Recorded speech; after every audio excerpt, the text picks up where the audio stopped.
खुलुमबाय गोजोन फुंबिलि फैदो दासान्दिनि मोननैसो गोदान खौरां मिथिना लानि जुदि नोंथाङा चेनेलाव गोदानब्ला चेनेलखौ साबस्क्राइब खालामनानै ला जाहाथे फुंबिलिनि समावनो खौरांखौ मोननो हायो। दावहाथिलिनि महर लादों सिलापथारनि भैरबपुराव लाख लाख सुलुंथा आखायाव जं लानानै गंसे नखरखौ गाग्लोबदों।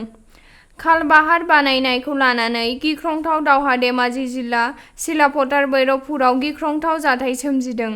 1 नं भैरबपुराव गंसे खालबाहार बानायनायखौ लानानै BWDनि सोद्रोमा आरो रायजो राजाफोरनि सावरायलायनाय समावनो gwdan khourang मुंनि नखरखौ गाग्लोबदों होननानै मिथिनो मोन्दों। बे गिख्रंथाव गाग्लोबनाय जाथायाव माखासे सुबुंफ्रा जोखोम जादों आरो सासे 16 बोसोर बैसोनि हिनजावसाया थैनायजों जुजिगासिनो डिब्रुगड़ आसाम मेडिकेल कलेज देहा फाहामसालियाव। मख'नो गोनांदि बे जाथाया सनिबार सानखालि जादोंमोन, नाथाय मैया सानथामनि उनाव सोराङाव फैदों। बे जाथायनि खौराङा दासिम खैफोदजों भुगिनांनाय नखरा सिलापथार थानायाव गसर बिलाइ थिसनबाय होननानै मिथिनो मोननाय जादों।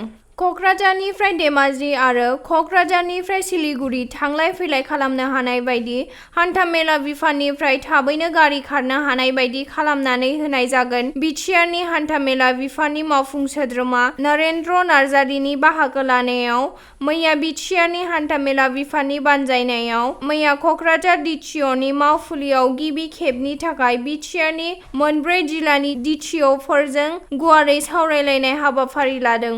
बे हाबाफारियावनो गोदानै जइन जाफैनाय तिनसुकिया आरो डिब्रुगड़ जिल्लानि एमभिआइ रिजु गगৈ आरो बर'नि गिबिसिन रिमजिम सरगयारि बिथांमोनहाबो बाहागो लाफैदों। बे समाव खौरांगिरिनि सिगाङाव फोरमायदों।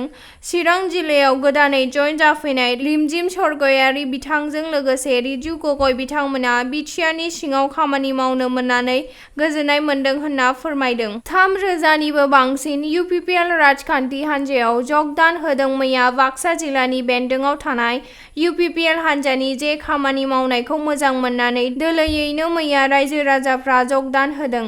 बे समाव इउपिपिएल राजखान्थिनि गाहाय नेहाथारि राजु नार्जारिया माखासे मानि गोख्रों बाथ्रा बुंनायखौ मिथिनो मोन्दों।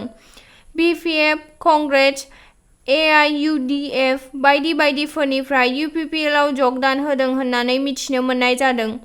गुबुन गुबुन दोलोफ्रा लांदां जागासिनो दं होननानैबो बुंथिबावदों बिथां राजु नार्जारिया। बिथाङा बुंथिबावदों दि बांसिन रायजो राजाफ्रा इउपिपिएलआव हाबजोब्बाय, गुबुन दोलोआव रायजो राजाफ्रा खम जागासिनो होननानैबो बुंथिबावदों बिथाङा। फैगौ 7 अक्ट'बरनिफ्राय अल इन्डिया बड'फा उपेन्द्रनाथ ब्रह्म गल्ड कापखौ खुंफुंगोन। फैगौ 7 अक्ट'बरनिफ्राय अल इन्डिया बड'फा उपेन्द्रनाथ ब्रह्म गल्ड कापखौ उदालगुरि नलबारि गेलेग्रा फोथाराव खुंफुंगोन होननानै उदालगुरि डिस्ट्रिक्ट स्पर्टस एस'सिएशनआ रादाब बिबुंसारनि गेजेरजों फोरमायदों। खौराङा एसेनोसै, गोजोन्थों।